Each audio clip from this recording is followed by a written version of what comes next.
Hey guys, welcome to WYS by Adam Lash. Today I'm very excited because I've been wanting to do this video for a long time. And today I want to show you all the tips and tricks that you can do with your Samsung Galaxy S21 Ultra. So let's get started.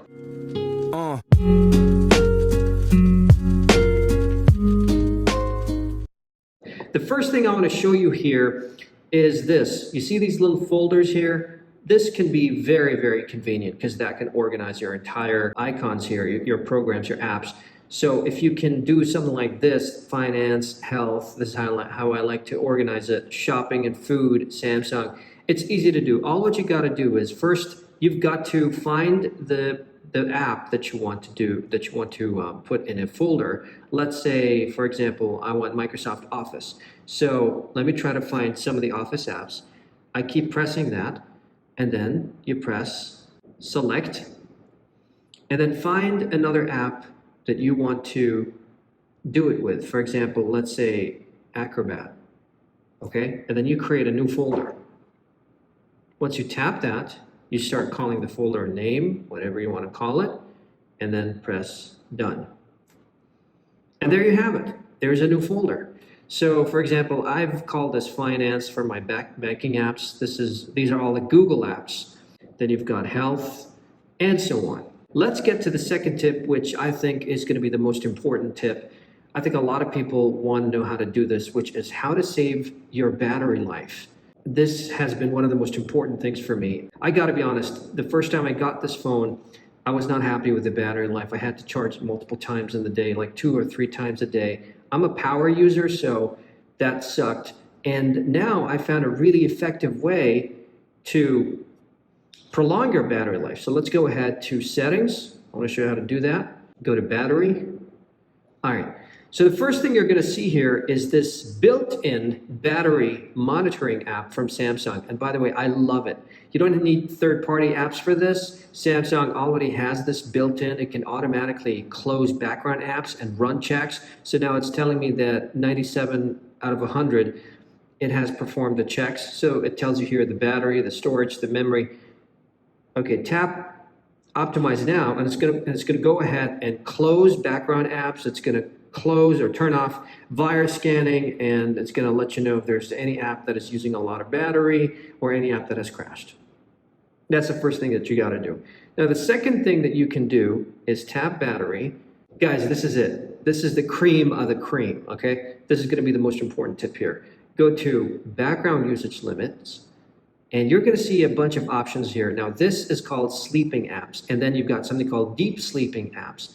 If you tap deep sleeping apps will never run in the background. They'll only work when you open them. This means that if you add apps to the deep sleeping apps, the app will never run in the background unless you open the app. So what you got to do is, if you have any apps that you don't use, like let's say gaming apps or things that you don't use, for example, Amazon, I don't use it that much unless I want to go shopping, and you don't want this thing to be running in the background.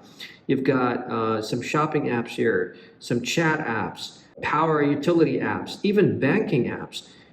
I even put Facebook in there because I don't want Facebook to be running all the time, and that's going to take a lot of battery. So the more you add the apps in the deep sleeping apps, but be warned, this is going to be a drastic measure because sleeping apps means that the app's not going to work in the background. I do not recommend turning on sleeping apps for apps like the Samsung browser, for example, or Chrome, or apps that you might need to be running in the background. They're not going to run smoothly. Or health apps, for example. Oh, there's Samsung Health app. I should remove that because I think that's important for me. I'm going to remove that so you can remove it from here. And that's it, guys, for the battery life. This is the most important tip that I believe you can do to prolong your battery life. Now, there are other tips out there, like, for example, if you go to more battery, I turned off enhanced processing. I used to turn that on all the time, but I did not notice that much of a difference. So I thought to myself, you know what? I might as well turn off enhanced processing. So I turned it off, even though I'd like to keep it on all the time. But these days, I'm concerned more about battery. I will never turn on the battery saving mode because that's going to limit your battery to 70%. The power saving mode. I don't like to turn this on because that limits your CPU speed to 70%. that decreases your brightness and things like that. I don't like to sacrifice performance, so I did not do that, and let's just keep it on. You might not like what I'm about to say, but hear me out.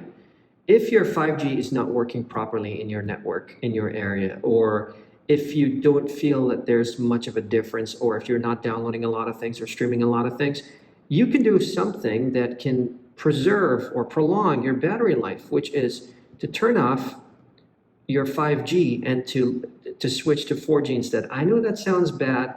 I know it sounds backwards, but if you try it, you're going to notice a lot of difference. Now, go to connections and then go to mobile networks. Go to network mode. That's it. The first one is 5G, LTE, 3G, 2G auto connect. That's the one that is on default, so it connects to 5G. Try using the older LTE, 3G, 2G, and that can save you maybe about an hour of battery life, which is amazing. Could be more than that. Try it. I kept it on this.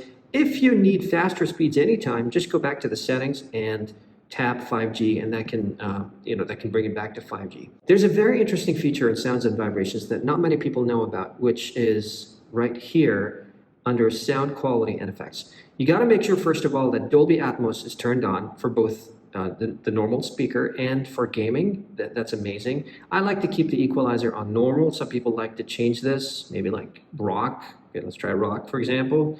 So you can see here the equalizer is changed. I like to keep it on normal. I'm going to keep it on normal. But here's the thing, you guys. There's an option here called Adapt Sound, and that finds the best sound for you. Let's tap that. Now, you got to try this, and it might not make a big difference if you are under 30 years, but if you're above 30 years, it might make a lot of difference for you because your ears are unique, and you may be more sensitive or less sensitive to certain frequencies of sound compared to other people. So your hearing varies with age, and you may even differ from your left ear to your right ear. Try this on. Try putting on your headphones. You're going to run an extensive hearing test, and then the app is going to know exactly what is the best sound for you. It will adapt the sound so that it matches your ears. It's perfect. You got to try it, and you can adapt it for media and calls. All right, guys, next is notifications. If you go here, I like to keep my notifications set to brief. I don't like them to be too detailed because if they're too detailed, it's going to be annoying. So you can see here, okay, I'm going to talk a little bit about Powerful Monitor later, but this is a third-party app. In this video, guys, I'm going to just focus on the built-in features and settings from Samsung, not third-party apps. So if you go to notifications, I like to keep it on brief. Consider doing that. And you can also go to advanced settings. And over here, you can tap floating notifications if you want it to be bubble style. So it's going to be like a bubble style. If you choose bubbles, notifications for compatible conversations will include an icon, and you can tap that to change the conversation to bubble view, or you can have smart pop-up view, and you can receive notifications as icons that can be tapped and expanded in a pop-up view. But I like to keep it off, so you might want to experiment with floating notifications here. It's pretty interesting. Display. There's a lot of things you can do here. The first thing is keep it on dark mode. Of course, that's going to save you more battery. I like to keep it on dark mode. And I like to keep mine set to adaptive brightness. I think this is set by default. Some people may not like adaptive brightness because they like to set it to a certain level all the time.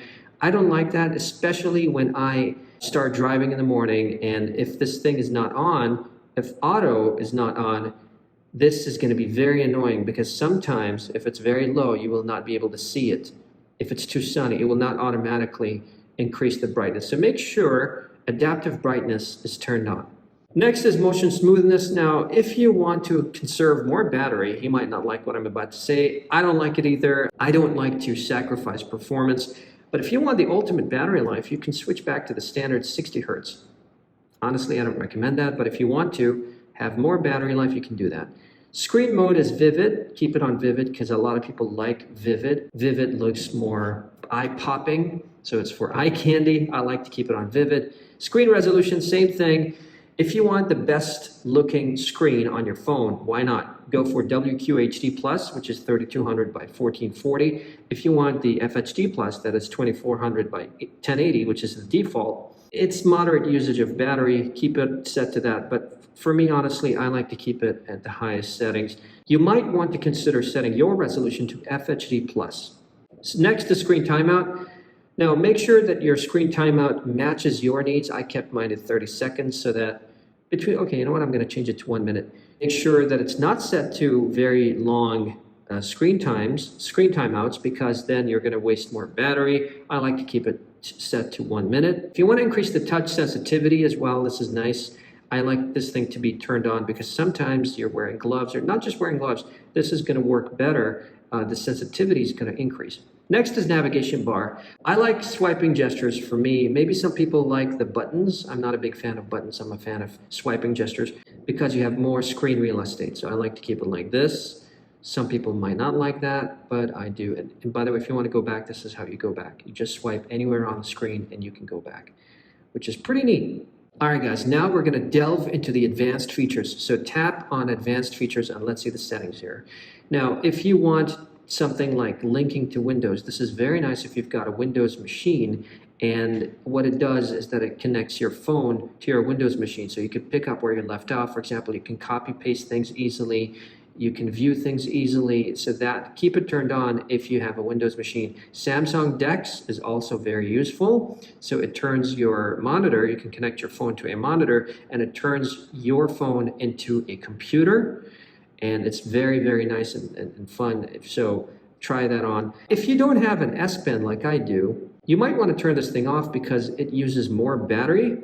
But for me, since I have an S Pen and I like to use it a lot, I keep it on. If you don't have an S Pen, turn it off. That can conserve more battery.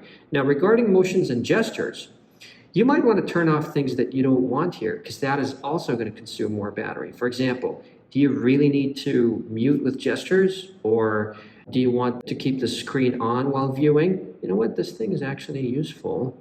So keep it on. So that means it's not going to turn off while you're viewing the screen. But do you really want to double tap to turn off the screen? I don't think that's very useful. To double tap on an empty space, that's not really that useful. Lift to wake is a very useful feature. So if the phone is turned off and you lift it like this, you see without doing anything, it's going to turn on by itself. So it turns on the screen when you just pick up the phone. But for the rest, you may not want to use them. So make sure that you check out each one of these options. And if you don't need one of these options, just turn them off because that consumes more battery life. And by the way, this is very nice. The palm swipe to capture. I didn't even know about this until I saw it in the settings. So it goes like this. You see, that's how you can capture a screenshot. Usually the way to do it is by holding or pressing down the power button and the minus button here for the volume rocker. So that's how you do it. But with a palm swipe to capture, you do it like this, which is very nice without having to press these two buttons. One-handed mode is useful for people that are complaining about the size of this phone. So if you're one of these people that have small hands, or if you think that the phone is too big, then one-handed mode might be useful for you if you turn it on. Next is Bixby routines. Now, I don't use this all the time because I have a reason for that. Bixby routines is useful if you want to customize your phone to do certain things throughout the day. For example, morning home automation. You can set your appliances to run in the morning, and you can tell the phone exactly what to do, what settings to turn on, what devices to control, and things like that. For example, if you want to navigate home, you can tell it to open an app or do something or do a certain thing. At work, for example, you can change your phone settings for the work. Check this out. For example, you can set your ringtone to 0%, notifications to 0%, system to 0%. You can turn on the Wi-Fi, turn off the 4G or 5G, lock the screen.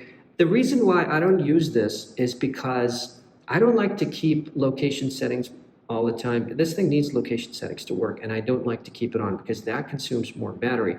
But the good thing about Bixby routines is that it automatically knows it's smart. So it knows when you go home, it will turn off the 4G and it will turn on Wi-Fi automatically. I do that manually all the time, so it depends.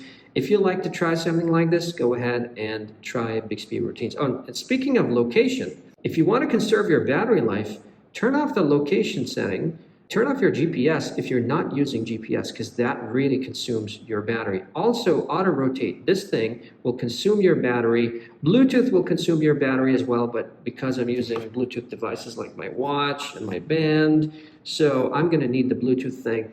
But as long as you don't need the certain setting, it's better to turn it off, because that will consume your battery. Next, apps. Let's go to apps and choose the app settings. So once you go to apps, you can control the notifications for these apps. So some apps may be very annoying. For example, you might want to control your social media, Facebook. So there it is.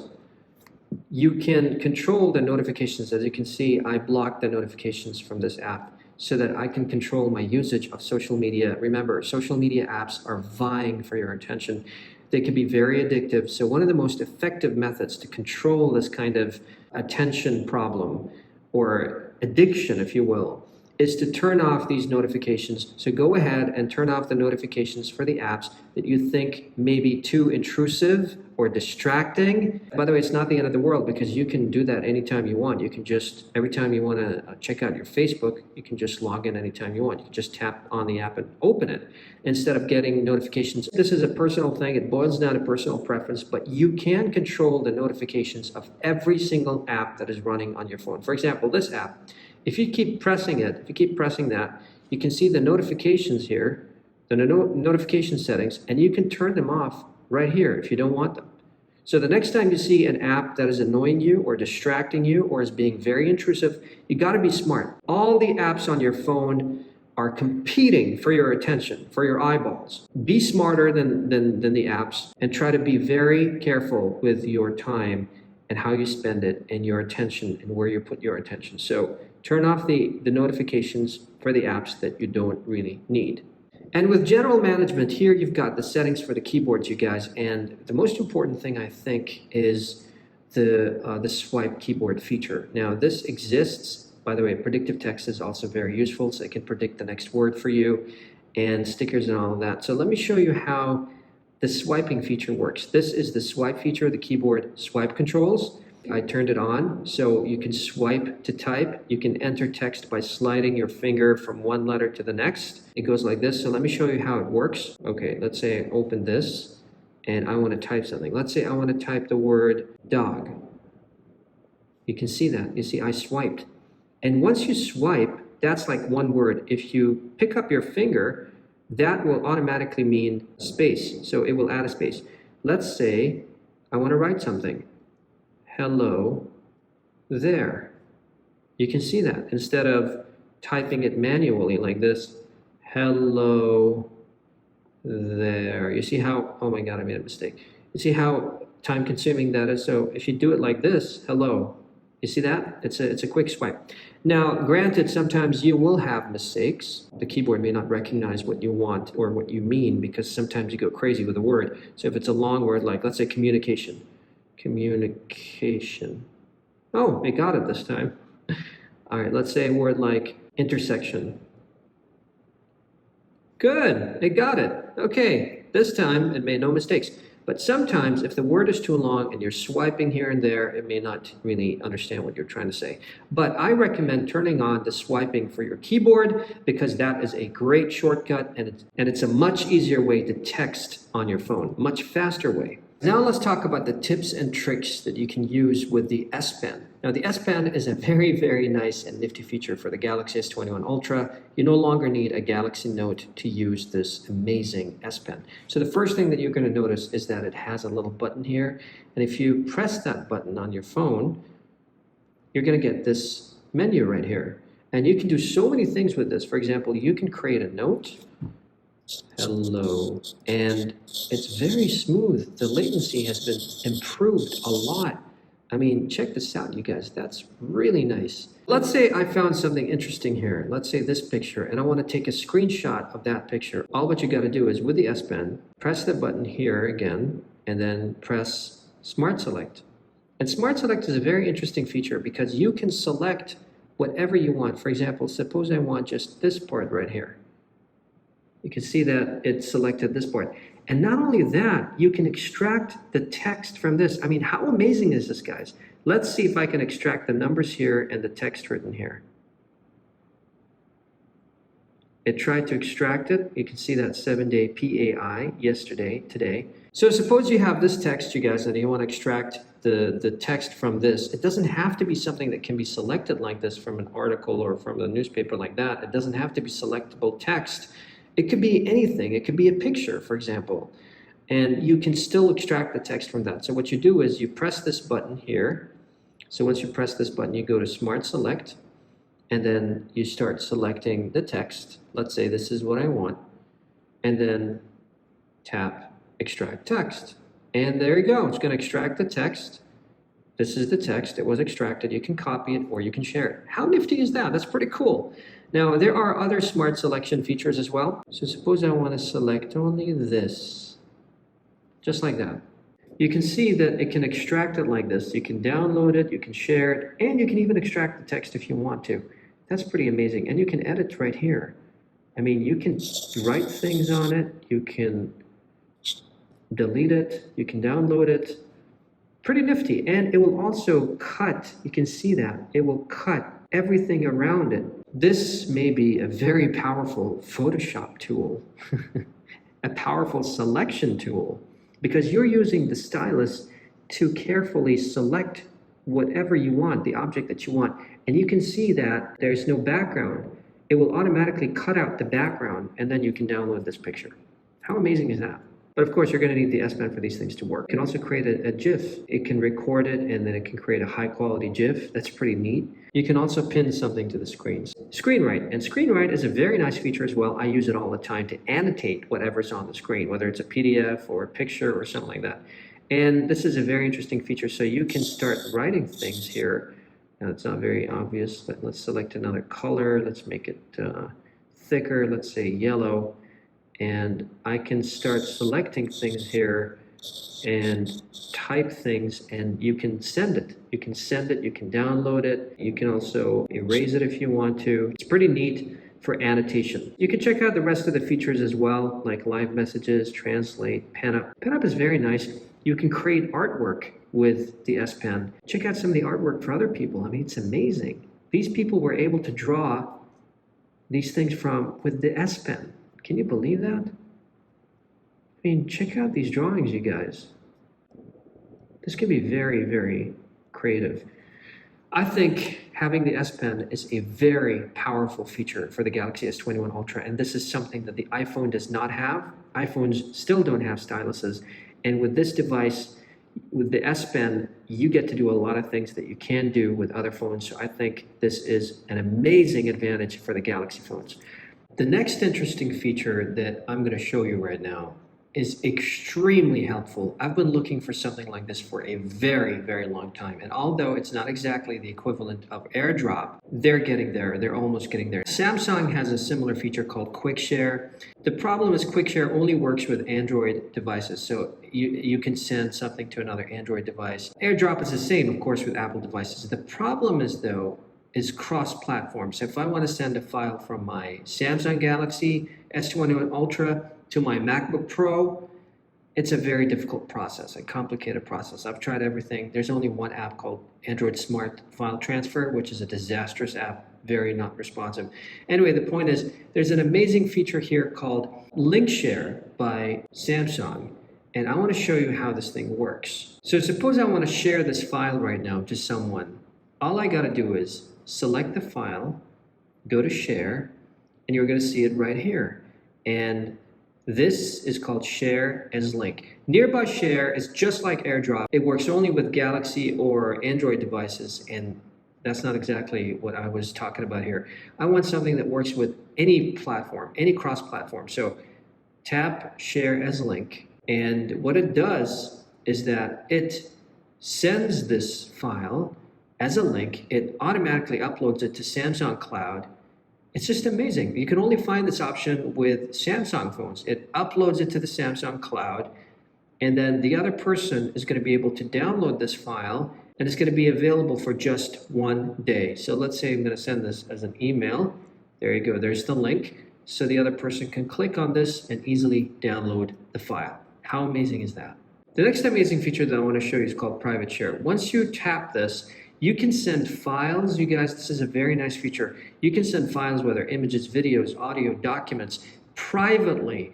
You can choose when this file will expire and use the private number to send and receive files without sharing your phone number as well, by the way. You can receive the files with a private number, you can share it with the sender, and you can tell the sender to use it as your phone number when sending to you. So if you don't want the other person to know your phone number, Samsung can use a private number, so you can receive the files with the private number, you can share it with the sender, and you can tell the sender to use it as your phone number when sending to you. How amazing is that? I mean, you can send anything you want privately and securely. And just like a scene for Mission Impossible, the file is going to self-destruct. It's going to expire. That is called private share. All right, guys, the next option I want to talk about is something called Secure Folder. And think of Secure Folder as a private zone. So if you want to have your own private pictures or meetings, calendar, contacts, files, and notes, this is very secure. It's encrypted. No one can open it but you. Of course, it's password protected. So you can add whatever apps you want as well to the Secure Folder. And I think it's a very useful feature if you want to protect some files that are private. Now, for me, I'm not exactly using it because I don't need to do that right now. But if you want to have certain files that are protected away from prying eyes, then Secure Folder is your app. And it's protected by Samsung Knox. So it's defense-grade security. It's pretty amazing. Check it out. The last thing I want to show you is this neat camera feature. So if you tap the camera, you can see me right here, and I'm recording with the iPad Pro. So suppose I want to take a selfie like this, and Bob's right there. Okay, I can't zoom out. Bob's right there. So instead of holding it, sometimes you hold it like this, and the other people, okay, sometimes you're taking a selfie like that, and you will be fumbling to reach for this button. So all what you got to do is you can program the phone to do this. And that means that the phone will understand that you're trying to take a selfie, and it's going to go ahead and take it for you. So you go to settings here, and then you go to shooting methods, you tap that, and then finally you go to show palm. And you can show your palm to the camera to take a selfie or start recording with the front camera. I think this is a very interesting feature. You also can try something like smile, cheese, capture. You can also turn that on if you want. You can say shoot, and you can add an extra button anywhere to move on the screen if you want. So let's try this one again. Shoot. And there you go, it's busy shooting. Smile. Thank you guys for listening to this video. And as always, if you like this video, give it a like. And if you really like this video, subscribe to my channel. And thanks for watching. Take care.